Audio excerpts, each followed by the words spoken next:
गिरीशजींनी सर्वात आधी ज्या शाळेचा उल्लेख केला, शासकीय इंग्रजी माध्यम निवासी आश्रम शाळा मुंडेगाव, त्या शाळेचा मी मुख्याध्यापक आहे आणि माझे सर्व सहकारी या ठिकाणी आलेले आहेत.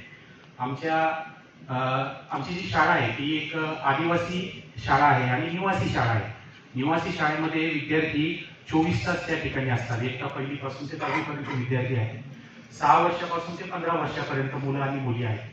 मग अशा ठिकाणी स्वच्छतेची सवय ही त्यांना आरोग्याकडे घेऊन आणि शिक्षण, त्या दोन्ही गोष्टी आम्हाला या स्वच्छतेच्या माध्यमातून साध्य करता येईल हे माझ्या कर्मचाऱ्यांनी ओळखलं आणि त्या पद्धतीने आम्ही पूर्ण वर्षभर वेगवेगळे उपक्रम त्या ठिकाणी केले. त्याच्यामध्ये आमचे समन्वयक नितीन केवटे सर, त्याचबरोबर आमचे सर्व सहकारी कर्मचारी यांनी त्याच्यामध्ये अतिशय चांगल्या पद्धतीने हातभार लावला आणि आज आम्ही या ठिकाणी इथपर्यंत पोहोचलेलो. एक प्रोत्साहन दिलं जातं अशा व्यासपीठावर या ठिकाणी येऊन मला अतिशय आनंद होतोय आणि वारंवार या फाउंडेशन तर्फे करावी अशी मी त्या ठिकाणी त्यांना विनंती करतो. धन्यवाद.